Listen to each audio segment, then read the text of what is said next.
Nous pouvons passer à la délibération suivante qui concerne une subvention attribuée à l'ULAC. Monsieur Fournier. Bonsoir.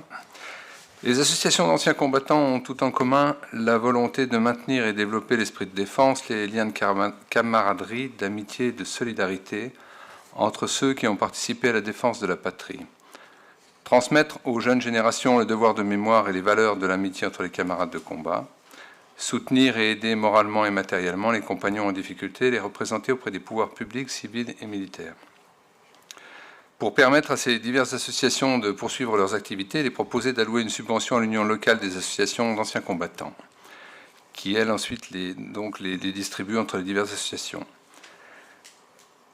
Ceci étant exposé, au vu de l'action conduite par l'Union locale des associations d'anciens combattants, l'ULAC, sur le territoire de la commune au travers d'activités présentant un intérêt local, considérant que le président de l'ULAC sollicite une subvention d'un montant inférieur à celle accordée en 2022, car le nombre d'associations d'anciens combattants encore actives s'est réduit suite à la disparition de l'UFAC, il est proposé au conseil municipal de verser à l'ULAC une subvention de 5 740 € au titre de l'année 2023, dépenses inscrites au budget, et d'autoriser l'ULAC à répartir la somme allouée entre les différentes associations d'anciens combattants, l'ULAC étant tenu de transmettre à la ville le récapitulatif des reversements effectués. Merci. Des questions ou des remarques? Oui, M. Gaconnet. Oui, voilà, ça fait 10 ans que je suis élu et c'est vrai qu'on peut malheureusement que constater qu'il y a de moins en moins de porte-drapeaux aux cérémonies, naturellement, j'allais dire.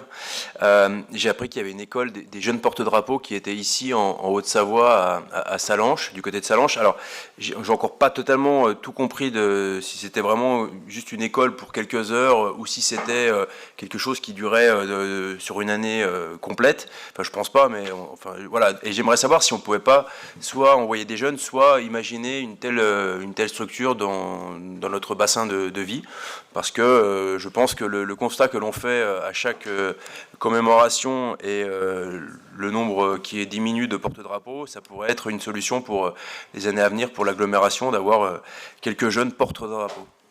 Alors je sais pas. Ah pardon. Oui. Je sais pas de quoi il retourne pour l'école, mais je sais que les associations d'anciens combattants sont toujours à la recherche de nouveaux candidats de porte-drapeau, effectivement. Bon, on a aussi des jeunes pompiers, ils en trouvent quand même. Et puis on a les jeunes pompiers, les jeunes sapeurs-pompiers qui comblent quelquefois les vides et ils nous rendent bien service.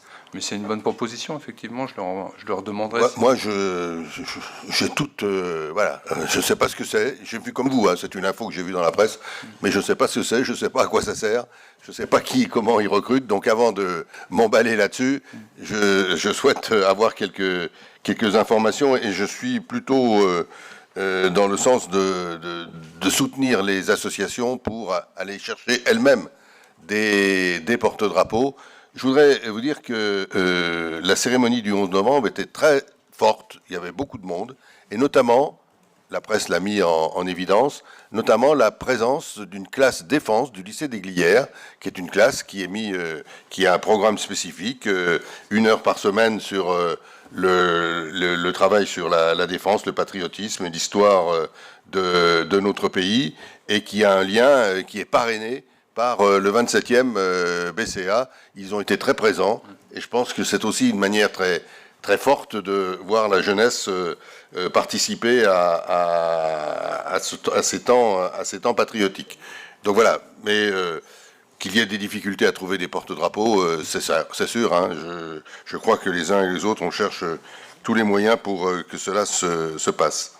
Je peux ajouter une petite chose aussi. On cherche aussi des adhérents dans les associations, évidemment. Et puis, les associations, elles sont toujours à la recherche d'actions pour aller porter le devoir de mémoire. Donc, bienvenue à toute suggestion, puisque là, ils interviennent un peu dans les écoles, dans les lycées, au cas par cas.